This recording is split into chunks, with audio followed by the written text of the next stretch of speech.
যেমন রূপ তেমন গুণ। কার কথা বলছি বলুন তো? আপনাকে বলিনি, বলছি আমি ফুলকপির কথা। ডিমগুলো ভাজা হচ্ছে হোক, আমি এইদিকে কি করলাম, ফুলকপিকে ভালো করে গরম জলে খানিকক্ষণ ভিজিয়ে রাখলাম নুন দিয়ে, যাতে ভিতরে যা সমস্ত কিছু বাসা বেঁধেছে সব বেরিয়ে যায়। আর আলুগুলোকেও খানিকক্ষণ ওর মধ্যে ডুবিয়ে দিলাম, তাতে আলুর যে এক্সট্রা স্টার্চটা আছে সেটা বেরিয়ে যাবে। তাহলে সুগারের রুগীদের আর খেতে কোনো ভয় থাকবে না। আমি সবার কথা চিন্তা করেই বানালাম আজকে। কি বলেন, ঠিক বলিনি? তো এই যে আমার ডিম লাল আর হচ্ছে না বাবু, কি যে করি, নেড়ে চেড়ে আলাই হয়ে গেল। এই যে রং ধরেছে, খুব রেগে আছে মনে হয়, রং ধরতে চাইছে না আজকে। যাই হোক, দেরি হচ্ছে, কি করব, হাতে সময় নেই, বেশ ভালো করে লাল লাল করে ভেজে নিতে হবে, না হলে খেতে ভালো লাগবে না। তো এই যে ভাজছি, আঁচটা মিডিয়ামে রেখেই ভাজতে হবে। খুব বেশি আঁচ দিলে উপরটা পুড়ে যাবে আর কি, লাল বেশি হয়ে যাবে, ভিতরটা অতটা খেতে ভালো লাগে না। এই যে এরকম হয়ে গেছে, এবার আমি নামিয়ে নেব।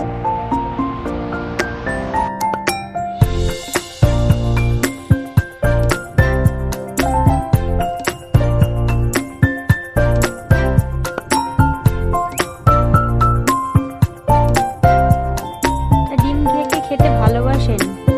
হাত তুলুন। তো এই যে এবার ফুলকপি আর আলুকে ভেজে নেওয়ার পালা। এদেরকেই কেন বাদ দেব, রাগ করবে না? তাই আমি এদেরকেও ভেজে নিলাম। এই যে দিয়ে দিয়েছি ভালো করে 2-3 বার জলে, নর্মাল জলে ধুয়ে নিয়েছি।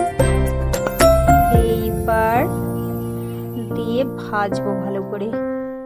এতে আমি অন্য কিছু মশলা দেব না, নুন দিয়ে ভিজিয়ে রাখা ছিল, নুন ঢুকে গেছে, নুন দেব না। তো এবার আমি ভালো করে মিশিয়ে নাড়িয়ে চাড়িয়ে ভেজে নেব। খুব বেশি লাল করার দরকার নেই, লালচে লালচে গায়ে রং ধরলেই নামিয়ে নেবেন।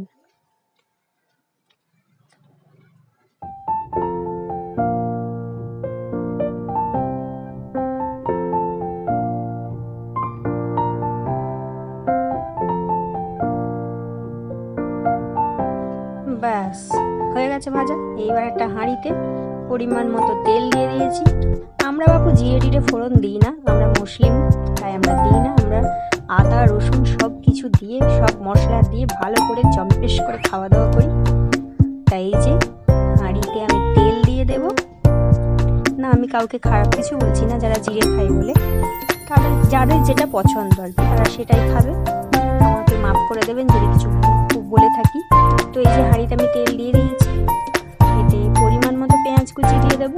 খুব বেশি পেঁয়াজ কুচি দেওয়ার দরকার নেই। তো দিয়ে দেবো, তেলটা গরম হয়ে গেলে এই যে ছ্যাঁই করে দিয়ে দিলাম। বাস, ক্যামেরা পুরো ভর্তি হয়ে গেল। এইবার পেঁয়াজ বাবাজিকেও ভেজে নিতে হবে, কাউকে বাদ দেওয়া যাবে না, সবাইকে ভাজতে হবে। এই যে ভাজছি নাড়াচাড়া করে।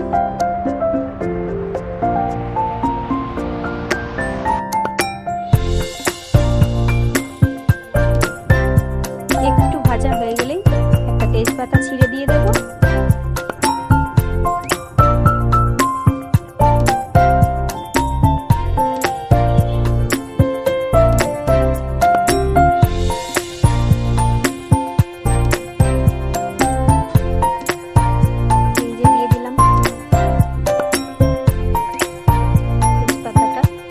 তেজপাতাটা দিয়েও ভালো করে ভেজে নিতে হবে পেঁয়াজের সাথে।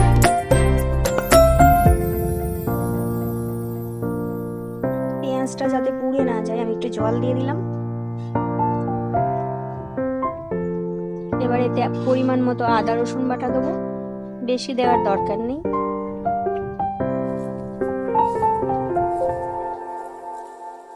এই যে আদা রসুন বাটা দিয়ে দিলাম।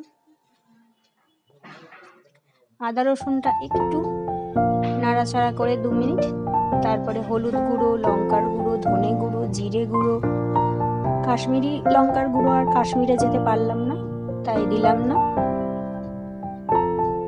সব কিছু দিয়ে ভালো করে মশলাটা কষাতে হবে।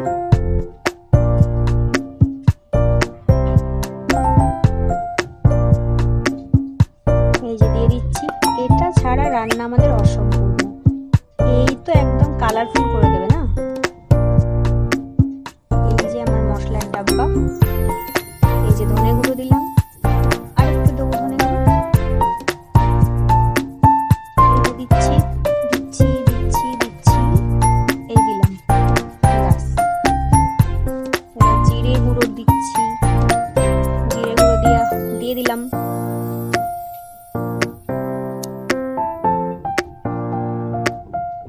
এবার ভালো করে মিশিয়ে নেব।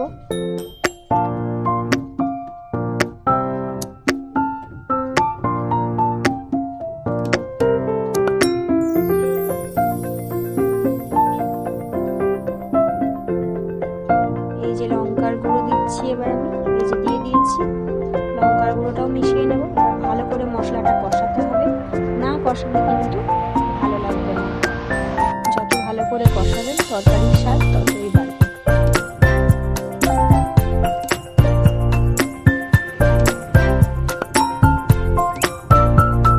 কেমন লাগছে আমার রান্নাগুলো অবশ্যই জানাবেন কমেন্টে। আর যারা আমার চ্যানেলে নতুন তারা অবশ্যই সাবস্ক্রাইব করে দেবেন, বেল আইকনটি দাবাতে ভুলবেন না।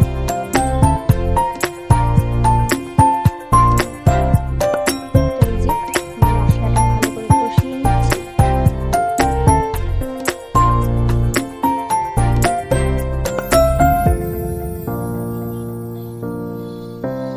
মাঝে মধ্যে নাড়িয়ে চাড়িয়ে দিতে হবে, না হলে তলায় লেগে যেতে পারে।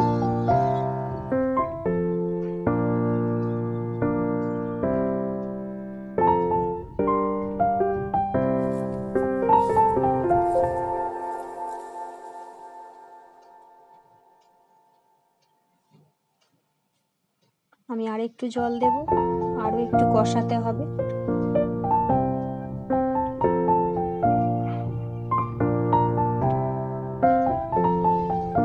এবার কষানো প্রায় হয়ে এসেছে। আমি ধনেপাতা বেশ খানিকটা নিয়ে ধুয়ে কুচি কুচি করে কেটে দিয়ে দিলাম। আমি কষানোর সময়তেই ধনেপাতা দিই।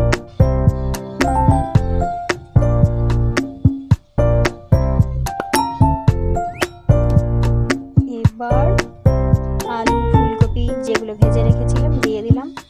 সব কিছু একসাথে ভালো করে নাড়িয়ে চাড়িয়ে মিশিয়ে নিতে হবে।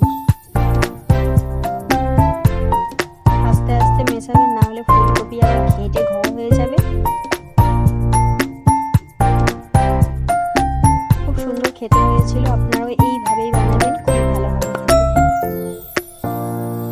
জিরে ফোড়ন দিয়ে তো অনেক খান, একবার এইভাবে বানিয়ে দেখুন, নিশ্চয়ই ভালো হবে। আমার ফোনের ক্যামেরাটা খুব ভালো না, খুব সুন্দর দেখতে হয়েছিল।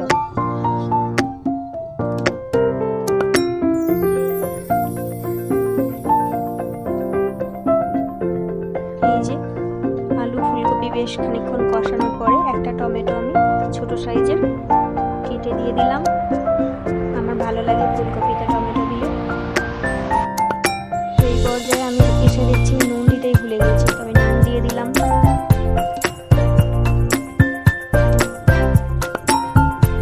এই যে নুন দিয়ে দিলাম। এটা ছাড়া আমাদের রান্না একদম ফিকে ফিকে লাগে। যাই হোক, দিয়ে দিলাম নুন। এবার ভালো করে আবারও মিশিয়ে নিতে হবে। এটা ধোঁয়াটা আমার পাশে প্রেসার কুকারে একটা জিনিস হচ্ছিল আর কি, সেটা হুইসেলটা দিচ্ছে যখন ভাপটা আসছে, একটু অসুবিধা হচ্ছে দেখতে আপনাদের,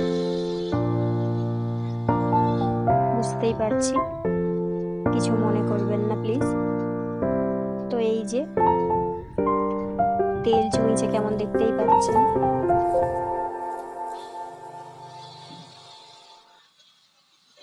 এভাবে নাড়াচাড়া করে ভালো করে মিশিয়ে নিতে হবে। আমি না টমেটো দিয়েছি, কিন্তু একটু টমেটোর সসও দিয়েছি এর মধ্যে, খেতে ভালো হয়। আপনারাও দিয়ে দেখবেন। টমেটো যদি বাড়িতে না থাকে টমেটো সসও দিয়ে দিতে পারেন, খুবই ভালো হয় খেতে। আমি টমেটো দিয়েছি, আবার একটু সসও দিয়েছি।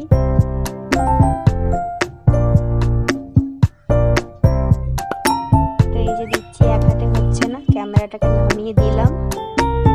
তো ভালো করে মিশিয়ে নিচ্ছি সব।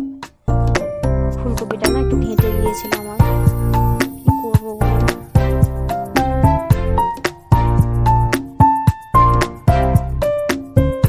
আমি পরিমাণ মতো ঝোলের জন্য জল দিয়ে দিলাম। জলটা ফুটে উঠলে ভাজা ডিমগুলো দিয়ে দেবো, চাপা দিয়ে ফুটতে দেবো এটাকে। ফুটে গেলে ডিমগুলো দিয়ে দেব। তারপর লো ফ্লেমে কিছুক্ষণ রান্না করলে সব কিছু সেদ্ধ হয়ে যাবে, সুসিদ্ধ। তারপর নামিয়ে নেব, গরম মশলা দিয়ে নামিয়ে নেব। সুন্দর খেতে হয়েছিল। আপনারাও এইভাবেই বানাবেন বাড়িতে, আশা করছি আপনাদের ভালো লাগবে। ভাত, রুটি, পরোটা যার সাথেই খান খুবই সুন্দর খেতে লাগে। তো কেমন লাগলো রেসিপিটা জানাবেন। আর আমাকে ভালোবাসা দেওয়ার জন্য আপনাদের অসংখ্য ধন্যবাদ। আমার পাশে থাকার অনুরোধ রইল আপনাদের।